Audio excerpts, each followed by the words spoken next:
अस्सलाम वालेकुम स्टूडेंट्स, कैसे हैं आप सब? ठीक ठाक हैं? आप देख रहे हैं चैनल सर्वकार वहीद। कभी जाने अनजाने में कुछ ऐसे तालिब इल्म हमारे पास आके बैठ जाते हैं जिनके नसीब में ये तो नहीं होता कि हम उन्हें वक्त दें, लेकिन वो अपने नसीब को खुद ही तब्दील करके वक्त लेके पहुंच जाते हैं। जी, मैं बात करने जा रहा हूँ अपने पास बैठी एक स्टूडेंट की राइड, जिनका नाम है सवेरा, जो कि जिस शहर से चली हैं, पिंडी से चली हैं राइड। और मैं पिछले 3-4 दिन से बीमार था, जिसकी वजह से मैं पब्लिक को रिप्लाई भी नहीं दे पा रहा था। तो इनके SMS भी ये बार बार आ रहा है। मैंने कहा बेटा मैं आपको भी मुलाकात का टाइम नहीं दे सकता, माज़रत है। तो उस टाइम इन्होंने कहा कि सर मैं रास्ते में हूँ। सबसे पहले मैं आप लोगों से ये रिक्वेस्ट करना चाहता हूँ कि कभी भी विदाउट टाइम लिए मत आएँ। इस तरह काफ़ी मसला बनता है, मेरे लिए टाइम देना सब चीज़ें इशू होती है काफ़ी ज़्यादा राइड। लेकिन हम कोशिश करते हैं कि टाइम दे दें, हर बच्चे को टाइम मिले, कोशिश हमारी पूरी होती है। लेकिन मसला ये होता है कि इतनी ज़्यादा तादाद है, उन सबको मैनेज करना, सबको प्रॉपर्ली टाइम देना थोड़ा टफ़ हो जाता है। और तबीयत ख़राब होने की वजह से, जैसे कि आपको मेरी आवाज़ से इस टाइम भी महसूस हो रहा होगा, काफ़ी डाउन हो चुका हूँ। तो रिप्लाई नहीं जा रहे थे पब्लिक को, तो पब्लिक काफ़ी ज़्यादा परेशान हो चुकी थी। हम चलते हैं पहले गुड़िया की तरफ, उससे करते हैं चंद बातें। तुम्हें मेरी चैन से जीना लिख दे, डूबे न कभी मेरा सफीना लिख दे। इस माइक को अंदर लगाओ बेटा। Okay sir. शर्ट पर पता है यहाँ अंदर लगाओ। आते हैं ना टाइम एक तो नहीं बज गया सर? स्टार्ट करूँ? स्टार्ट करना। किस्मत में मेरी चैन से जीना लिख दे, डूबे न कभी मेरा सफीना लिख दे। जन्नत भी गवारा है मगर मेरे लिए, ऐ कातिबे तकदीर मदीना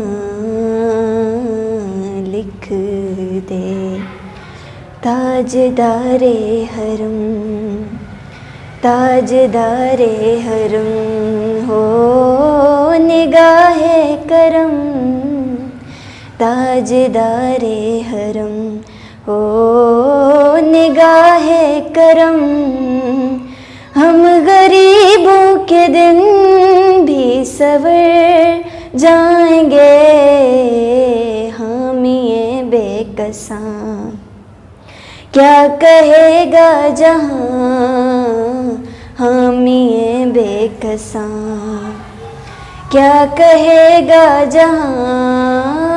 आपके दर से खाली अगर जाएंगे, ताजदारे हरम, ताजदारे हरम। क्या तुमसे कहूँ ऐ रब के कुंवर, तुम जानत हो मन की बतियाँ। दार फुरकत तो आए उम्मी, लकब काटे न कटे अब रतियाँ। तोरे प्रीत में सुध बुध सब बिसरी, कब तक रहेगी ये बेफिक्री। गाए बाफगन दुर्दीदा नजर, कभी सुन भी तो लो हमारी बतियाँ। आपके दर से कोई न खाली गया, आपके दर से कोई न खाली गया। अपने दामन को भर कर सवाली गया, हो अपने दामन को भर कर सवाली गया। हो हबीबे अज़ीं पर भी आका नज़र, वरना आरा की हस्ती बिखर जाएंगे। ताजदारे हरम, ताजदारे हरम। कोई अपना नहीं गम के मारे हैं हम, कोई अपना नहीं गम के मारे मारे हैं हम।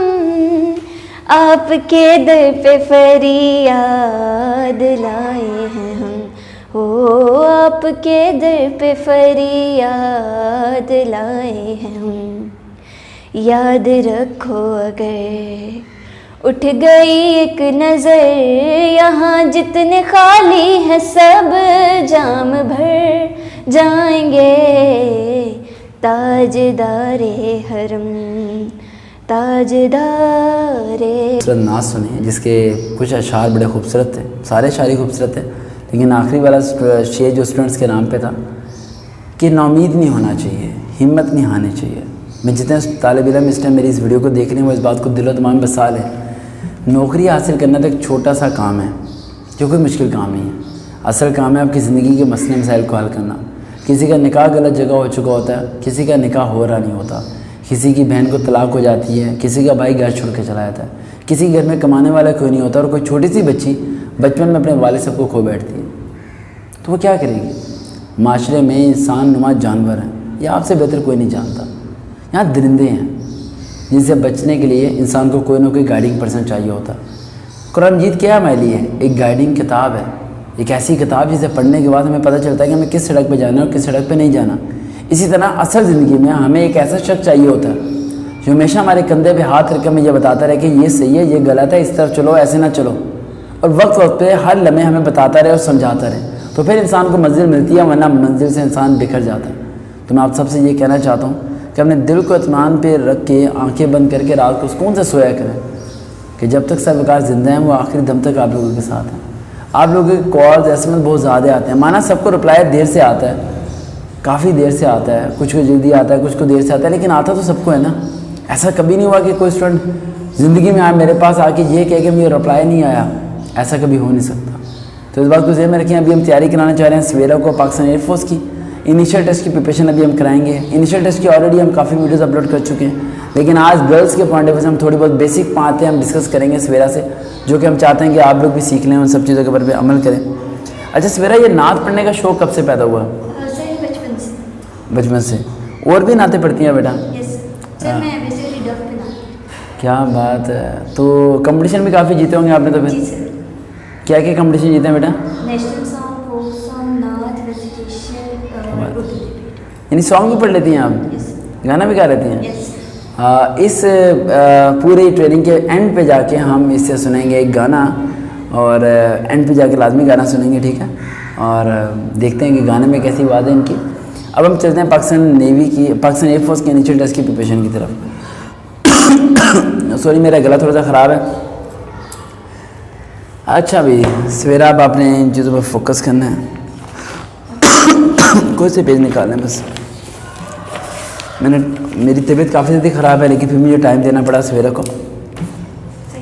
वो बच्चियाँ जिन्हें मैं टाइम नहीं दे पा रहा, ये वो बच्चे जिन्हें टाइम नहीं दे पा रहा। इसका मतलब ये नहीं कि सवेरा कितना सारे मेरे दरवाजे पे आ जाओ, सारे भाग के आ जाएँ, ऐसी गलती नहीं करनी, ठीक है? Too much tough for me, मेरी सेहत का भी ख्याल रखना है। लेकिन मैं अभी इन्हें तैयारी करा रहा हूँ क्योंकि पिंडी से आ गई हैं बगैर बताए, और इनके साथ एक और स्टूडेंट आई हैं, वो हैं बाइकर, वो बाइक चलाती हैं, व्हीलिंग करती हैं, और पता नहीं क्या कुछ करती हैं, राइट? लेकिन अभी उन्हें हम कैमरे के अंदर नहीं दिखा रहे, वो बियॉन्ड द कैमरा कोई काम कर रही हैं, यानी वो काम कर रही हैं कोई इंटेलिजेंस वाला, हमारी सीक्रेट रिकॉर्डिंग। अच्छा अब हम बात करते हैं पाकिस्तान एयरफोर्स के इनिशियल टेस्ट की। इनिशियल टेस्ट में आपने चीज़ें ज़हन में रखनी है सवेरा। पॉइंट नंबर 1 आप लोगों के दिमाग में ये होना चाहिए कि जो टाइम वहाँ पर आपको दिया जाएगा 35 मिनट्स इनिशियल टेस्ट का, verbal, non verbal, academic, 3 parts होते हैं। एक होता है वर्बल, एक होता है नॉन वर्बल, और एक होता है एकेडमिक्स।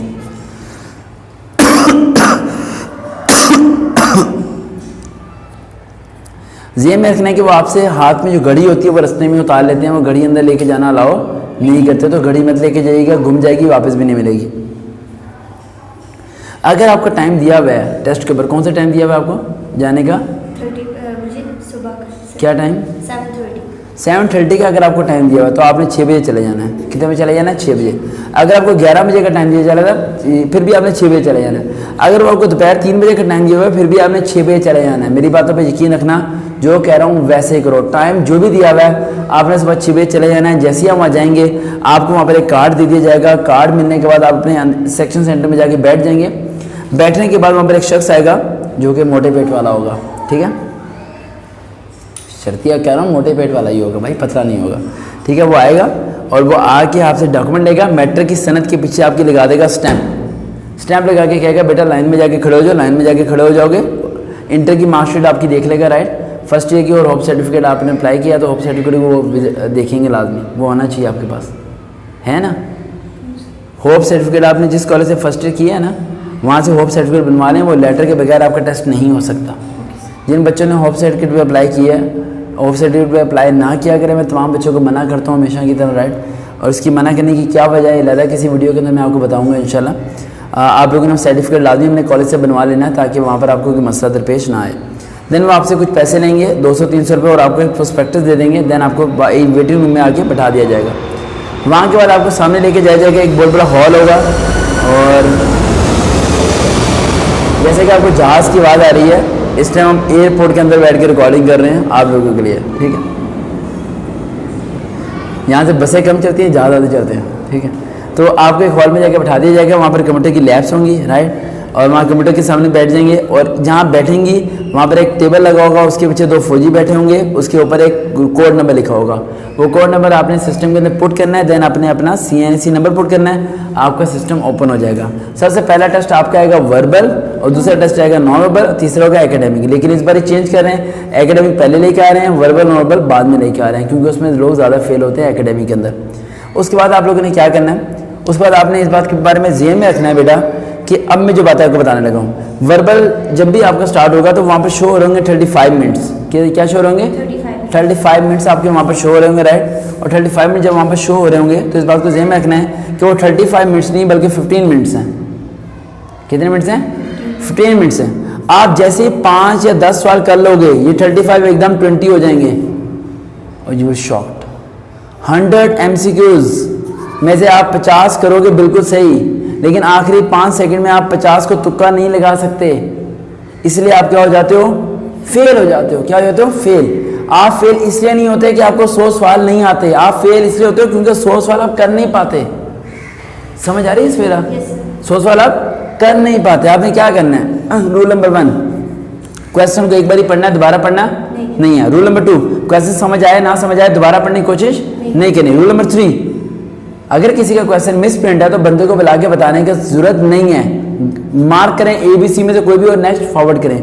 किसी भी आपने क्वेश्चन को सेव ड्राफ्ट में नहीं डालना, अगर मूव फॉरवर्ड ही जाना है, यानी tick next tick next tick next, आपने उस तरफ जाना है। उसके बाद आपने इस बात के बारे में ज़हन में रखना है,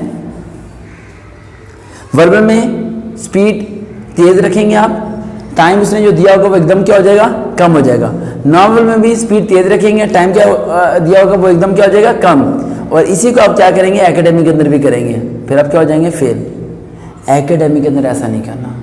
ये लोग क्या करते हैं, एक बच्चा भागता हुआ आ रहा है फुल तेज, दोबारा भागता हुआ आ रहा है फुल तेज, तो तीसरे पार्ट में वो क्या करेगा? तेज ही भागेगा ना, ऐसा नहीं करना।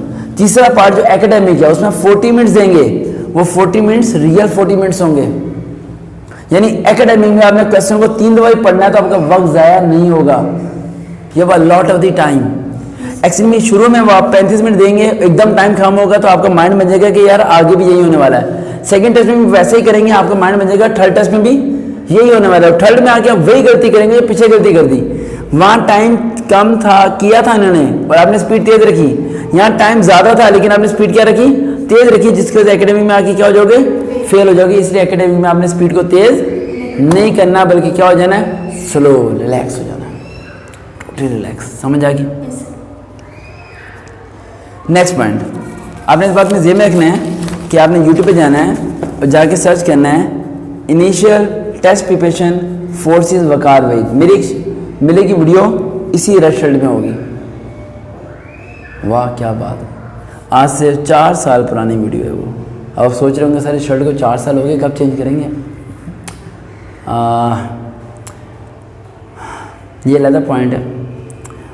मेरे पास जितने पैसे होते हैं मैं सब स्टूडेंट्स के लिए लगा देता हूँ, ठीक है। स्टूडेंट्स की बिल्डिंग, ये बिल्डिंग बना रहे हैं हम, सारे काम करें वहाँ लगाता हूँ, मैं अपने पर नहीं करता, ठीक है। अगर मैं अपने पर करूँ तो आज लैंड कोज़र ले लूँ, पैसे ले लूँ, बच्चों से फ़ीस चार्ज करूँ, सारे काम करूँ। इस शर्ट को अगर 4 साल हो चुके हैं तो इसी शर्ट की उस वीडियो ने 40 से ज़्यादा बच्चों को ऑफिसर भी बना चुकी है, तो फिर क्या चाहिए? कुछ नहीं होता। जब शर्ट ख़राब हो जाएगी तो बंदा नहीं ले लेगा। कपड़ों से कुछ नहीं होता। जो इंसान रियलिटी बेस सही हो उसकी इज़्ज़त करना सीखो, उस बंदे की इज़्ज़त ना करो जो लिबास की वजह से इज़्ज़त करते हैं लोगों की। तो आपने वहाँ जाना है। उस वीडियो के अंदर मैंने 10 पॉइंट्स बताए हैं। उस टाइम मेरे पास माइक नहीं था, 10 पॉइंट्स हैं, उन 10 पॉइंट्स को आपने फॉलो करना है, लिख लेना है कागज़ के ऊपर और उससे आपने लाजमी फॉलो करना है 10 पॉइंट्स को। ये आपने ज़हन में रखना, उस वीडियो को डाउनलोड ना करना, वैसे ही सुन लेना। फिर आपने क्या करना है, अच्छा भाई 10 पॉइंट जो आपको मिलेंगे ना, वो शायद मेरी पुराने चैनल पे मिलेंगे, वो है रियल मोटिवेशन, उस पर मिलेगी वो वीडियो, क्योंकि अभी मेरा न्यू चैनल चल रहा है सर्व आकार भी, सारी लेटेस्ट जॉब्स की ट्रेनिंग वहाँ आ रही है, ठीक है। और लेकिन वो जो वीडियो रेड शेड वाली मिलेगी वो रियल मोटिवेशन चैनल पे मिल जाएगी आपको, राइट। और आपने सुननी है 10 के 10 पॉइंट आपने फॉलो करना है। उसमें बताया, मैंने बताया कि किस तरह पिक्चर्स वालों को सॉल्व करना है। मैं थोड़ा सा अभी आपको बता देता हूँ, थोड़ा सा बताता हूँ, ज़्यादा नहीं, 3-4 पॉइंट। पॉइंट नंबर 1 ये बेटा कि अगर वो आपको 3 पिक्चर्स देता है, पहली वाली ब्लैक है, दूसरी वाइट है, तीसरी ब्लैक है, फोर्थ वाली कौन सी होगी? White. Black white, black white होगी, ये होगा सिंपल वाला क्वेश्चन। अगर वो आपको देता है 3 लाइन्स,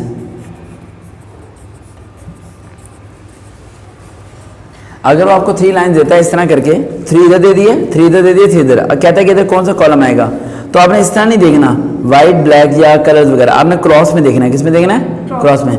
ट्रायंगल है, रेक्टेंगल है, ठीक है, तो स्क्वायर आ जाएगा। जो भी उसने जिस तरीके से दिया होगा उसे आपने फॉलो करना है। यानी आपको हमारी इस वीडियो के अंदर सिर्फ ये चीज़ें मिलेंगी कि कहाँ पर rule number 1, 3 and second four लगेगा, कहाँ रूल नंबर 1, 2, 3, 4 लगेगा, कहाँ रूल नंबर क्रॉस लगेगा, कहाँ रूल नंबर ये लगेगा कि अगर आपको एक उसने बहुत बड़ा फ्रेम दिया हुआ है और यहाँ पिक्चर बनी हुई है और एक पिक्चर क्या है मिस हुई हुई है और यहाँ उसने पिक्चर दी हुई है आपको 4, वो कह रहे हैं मुझे कौन सी पिक्चर आपकी यहाँ फिट होगी, तो आपने राइट साइड वाली देखनी है। कौन सी? Right side. आप जहाँ भी बैठे हैं आपकी राइट साइड वाली जो पिक्चर है वो आपने देखनी है और वो वहाँ पर क्या हो जाएगी? फिक्स हो जाएगी। समझ आ रही बेटा? अब मैंने आपको सिर्फ ये बताया, पहले सर्कल वाला बता दिया, ये बता दिया, इसी तरह नंबरिंग की है, इसलिए उस वीडियो को लाजमी सुनिए। 10 पॉइंट से उन्हें फॉलोअप कीजिएगा, देन हो जाएगा। उसके बाद आपने क्या करना है, आपने go-test.pk पे चले जाना है। वहाँ वर्बल नॉर्मल एकेडमी के जितने क्वेश्चन हैं सारे ऑनलाइन प्रैक्टिस करने हैं लाजमी। किए आपने वो? बेटा अभी होमवर्क करना है, आगे घर जाकर ये करना है। ये करने के बाद एकेडमी का आएगा। एकेडमी को कैसे पास किया जाए, जो कि थोड़ा सा मुश्किल है, सबसे मेन चीज़ एकेडमिक है, ठीक है। और किसी की टेस्ट को पास करने के सिंपल रूल बता रहा हूँ कि अगर कोई बच्ची मेरी इन बातों पर अमल करेगी तो वो फेल नहीं हो सकती, इम्पॉसिबल है कि वो फेल हो जाए। लेकिन मेरी बातों पे आंखें बंद करके यकीन करना, ये चीज़ मैं आपको बता रहा हूँ। मैंने कहा क्वेश्चन को समझ ना आए तो दोबारा नहीं पढ़ना, तो नहीं पढ़ना। वर्बल नॉर्मल में, एकेडमिक की बात नहीं कर रहा। एकेडमिक को 3 बार, हाँ 3 बार ही पढ़ो, 2 बार पढ़ो, वो कोई मसला नहीं है। आपके पास टाइम बहुत ज़्यादा है, लेकिन साथ साथ उनकी क्लॉक पे टाइम देखते रहना कि किस तरह डाउन हो रहा है टाइम, ठीक है, वहाँ शो हो रहा होगा। क्लियर हो गया? उसके बाद आपका क्या होगा, आपका एकेडमिक आ गया। एकेडमिक में आपको प्रेपोजिशन आनी चाहिए, इज़, आर, एम वगैरह। प्रेपोजिशन आपने बुक से तैयारी नहीं करनी। काफ़ी लड़के भी SMS करते हैं कि सर इंग्लिश में हम फेल हो जाते हैं, हम क्या करें। बेटा आप लोग बुक से तैयारी करते हो कि इज़ कहाँ आएगा, आर कहाँ आएगा, एम कहाँ आएगा। इससे बेहतर है कि आप ना सब टाइटल इंग्लिश मूवीज़ निकाल लो, 5-10 मिनट वाली, राइट, क्लिप्स निकाल लो, देन उन्हें देखो, समझो इंग्लिश को वो क्या बोल रहे हैं। अगर आपको इंग्लिश बोलनी नहीं आती, इंग्लिश समझनी आनी चाहिए। Whatever you can not speak the English but you must have to understand the English.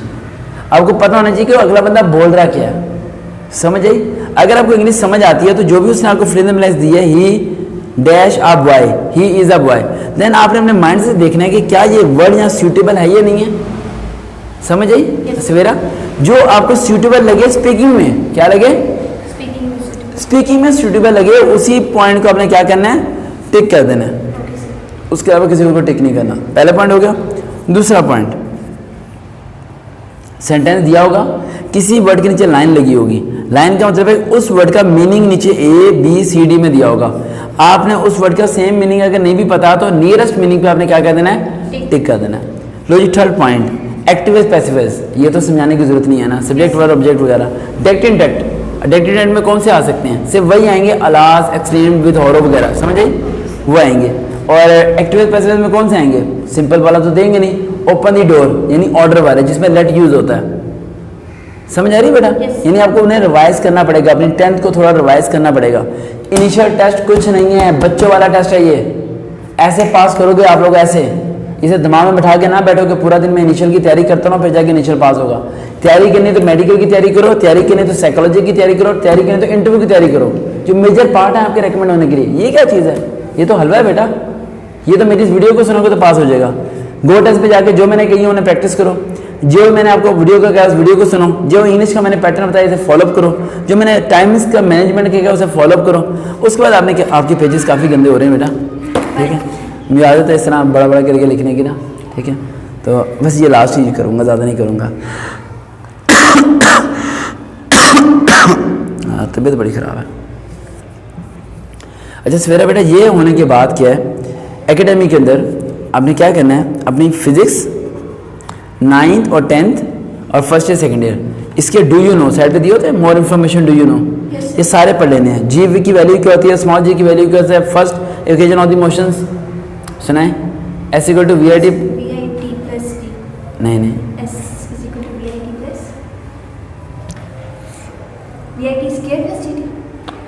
Second equation of the motion, second वाली s equal to v i t plus 1/2 AT का square, third 2s equal to v s square plus v i square, और first वाली आप बताएं comment में क्या होगी first वाली। लाइक बच्चों, स्मॉल जी की वैल्यू कितनी होती है, 10 ही काउंट करते हैं, और लार्ज जी की वैल्यू, इन्हें विदाउट प्रिपरेशन वीडियो के दौरान पूछ रहा हूँ मैं, ये लाइक ना समझिएगा, ठीक है। लार्ज जी की वैल्यू 6.67 × 10⁻⁻24, ठीक है, और E equal to M C square फॉर्मूले वाले, ठीक है। उसके अलावा आपका स्केलर वेक्टर्स के, ग्राम्स का, केजी का, उसका प्रीफिक्सेस, साइंटिफिक नोटेशंस, इस तरह करके सारी चीज़ों के बारे में पता होना चाहिए, ठीक है। फिजिक्स को प्रॉपर्ली आपने रिवाइज करना है, फिजिक्स को रिवाइज कर लेना है। रिवाइज करने के बाद उसके बाद आपका बायो का भी पार्ट आएगा ना, नहीं आपका मैथ का पोर्शन है आपका, कौन से टेस्ट लिखे हुए हैं सर, मैंने जीडीपी के लिए अप्लाई हाँ, किया तो उसमें नीचे लिखा होगा इंटेलिजेंस लिखा होगा, और इंटेलिजेंस, फिजिक्स और इंग्लिश, फिजिक्स और इंग्लिश, बस फिर ठीक है। फिजिक्स का आपने यही करना है, और इंग्लिश का मैंने आपको बता दिया, ठीक है। और बाकी वो कहना है इनिशियल आपका पास हो जाएगा, जैसे ही इनिशियल पास हो जाएगा ज़रा भी चेहरे में स्माइल मत लेके आइएगा, ऐसी उदासी लेके आइएगा कि जो टेस्ट लेने वाला वो आगे कहे बेटा तुम फेल हो गए हो क्या, आप कहना नहीं सर जी पास हो गई हूँ, कहेंगे बेटा फिर खुश क्यों नहीं हो रहे, अंकल वर्दी पहन के खुश होंगी, अभी मैं खुश नहीं होना चाहती, ठीक है। तो पहले खुश नहीं होना, और ना ढंडोरा पीटना खानदान में, ना खाना वालों को बताना है, ना व्हाट्सएप पे स्टेटस लगाना है कि मेरे लिए दुआ करो, ना लोगों को एसएमएस करके कहना है कि भाई मैं पेपर देने जा रही हूँ मेरे लिए दुआ करो। यहाँ कोई ऐसी दुआ नहीं करता, दुआ से दो तरह के लोग करते हैं, एक तुम्हारा सच्चा और मुखलिस दोस्त बगैर कहे कि तुम्हारे लिए दुआ करेगा, एक सच्चा मुखलिस उस्ताद बगैर कहे तुम्हारे लिए दुआ करेगा, एक सच्चा और मुखलिस पेरेंट्स बगैर कहे तुम्हारे लिए दुआ करेगा। इन्हें कहने की ज़रूरत नहीं पड़ती, तो जिन्हें कह के दुआ कराना है वो वैसे ही करते हैं। तो फेसबुक पे इन अपलोड ना किया करो कि मेरे लिए दुआ करें, मेरी दुआ करें, मेरी दुआ करें, जिसने करनी है उसने आपके लिए कर देनी है। इन चीज़ों को फॉलो करना, टेस्ट को जान, एक गलती मत करना भाइयों, एक गलती बहुत करते हैं, एक क्वेश्चन नहीं आ रहा एक बच्चे को, अल्लाह ताला कुछ करो, अल्लाह ताला कुछ करो, अल्लाह ताला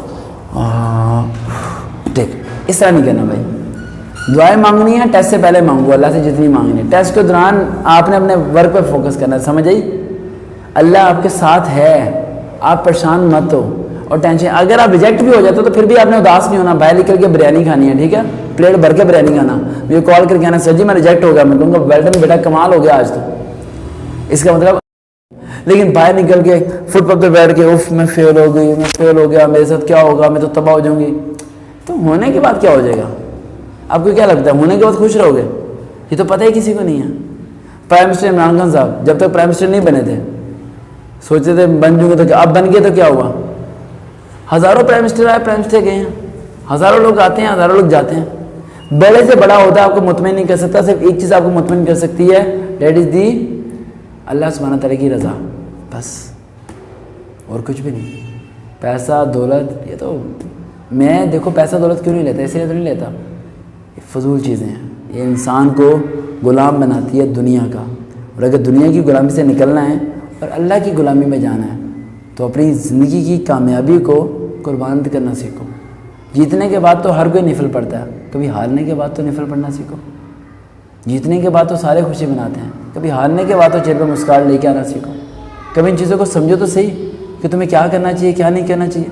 दिल को उदास बना के रोते रहते हो हर वक्त, ज़माने ज़िंदगी से लड़ते लड़ते, कभी इस बारे में सोचो तो सही कि तुम ज़िंदा हो, इस बात की खुशी मना लो, तुम मरे नहीं अभी तक, इतनी परेशानी के बावजूद इस बात की खुशी मना लो। इतने गम आए तुम पे, तुम कहते हो बर्दाश्त नहीं होता मेरे से, ना होता तो आज तक मर चुके होते तुम, आज तक ज़िंदा हो तो बर्दाश्त ही तो करके बैठे हो, इस बात की खुशी बना लो। खुशी बनाना सीखो, खुशियाँ तलाश करना सीखो। हर वक्त गमगीन रहना, अपने आप को कोसते रहना और बदनसीब भी वो पता नहीं कुछ कुछ बोलते रहना, इनसे निकलो बाहर भाई। क्या हो गया? यहाँ हज़ारों लोग ऐसे हैं जिनके हाथ नहीं है लेकिन फिर भी हिम्मत रखते हैं। हज़ारों लोग ऐसे हैं जिनके पाँव नहीं है, उनमें भी हिम्मत होती है। तो फिर क्यों बेबस हो जाते हो तुम लोग? क्यों सोचते हो कि तुम्हारे साथ जो कुछ हुआ है कि तुम दुनिया के सबसे ज़्यादा बुरे शख्स हो जो तुम्हारे साथ वो हुआ है जो किसी के साथ नहीं है? कभी सड़क पे खड़े होकर देखो, एक बच्चा कूड़ा उठा रहा होता है प्लाट में से,